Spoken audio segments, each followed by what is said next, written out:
کیا ہے؟ ارے بھائی اس لڑکی کو گھر چلانا ہے، اس کو ایک بہت ہی کامیاب بیوی بننا ہے، اس کو ایک کامیاب بہو بننا ہے، اس کو اپنے ساس کی محبت کو کھینچنا ہے. اور ساس وما ادراک ما ساس، دنیا کی سب سے خطرناک مخلوق، the most dreadful creation of the world.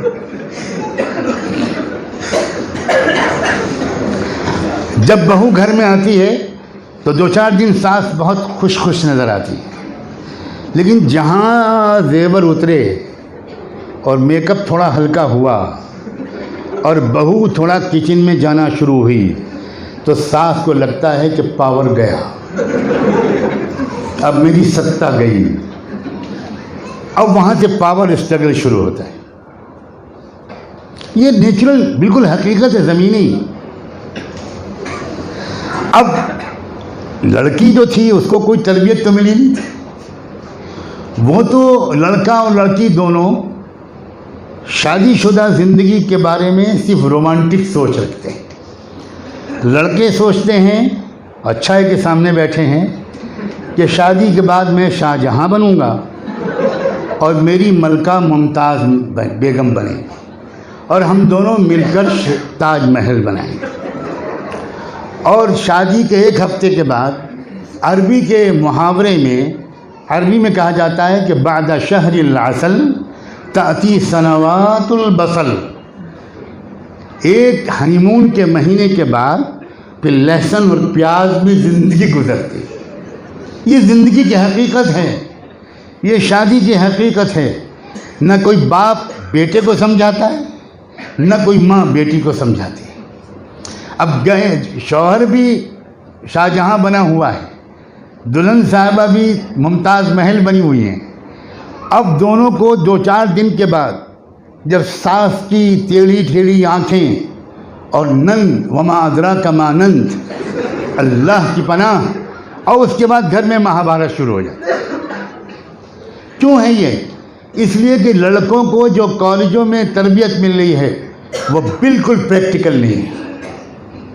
اگر ان بچوں نے حدیث پڑھی ہوتی، ان بچوں نے محمد رسول اللہ کے ارشادات پڑھے ہوتے، ان بچوں نے قرآن مجید پڑھا ہوتا، وَلَهُنَّ مِثْلُ الَّذِي عَلَيْهِنَّ بِالْمَعْرُوف پڑھا ہوتا، هُنَّ لِبَاسٌ لَكُمْ وَأَنْتُمْ لِبَاسٌ لَهُنَّ، اگر یہ پڑھا ہوتا تو یہ لڑکا دنیا کا سب سے کامیاب، محبت کرنے والا، سمجھدار شوہر بنتا. اور اس لڑکی نے اگر صحیح تعلیم حاصل کی ہوتی، اور صحیح تعلیم صرف وہ ہے جو انسانوں کے پیدا کرنے والا انسان کو سکھا سکتا ہے. انسانوں کو بنایا خدا نے، تعلیم کوئی اور دے گا. یہ مائکروفون بنایا اہوجا نے، اور کلکتہ کے باٹا والے کہیں کہ اس مائکروفون کے استعمال کرنے کا طریقہ ہم سکھائیں گے، تو میں درخواست کروں گا کہ باٹا والوں ہی کا جوتا استعمال کیجیے. اس لیے کہ you have no right what's ever, یہ مشین آپ نے نہیں بنائی. آپ جوتے کے استعمال کا طریقہ سکھا سکتے ہیں، آپ مائکروفون کا طریقہ نہیں سکھا سکتے. مائکروفون کے استعمال کا طریقہ اہوجا کمپنی بنائے گی. انسانوں کو جس رب نے بنایا ہے صرف اس کا حق ہے کہ وہ انسانوں کو اپنی مشین کے استعمال کا طریقہ سکھائے. کسی کو حق نہیں، سوال ہی نہیں پیدا ہوتا.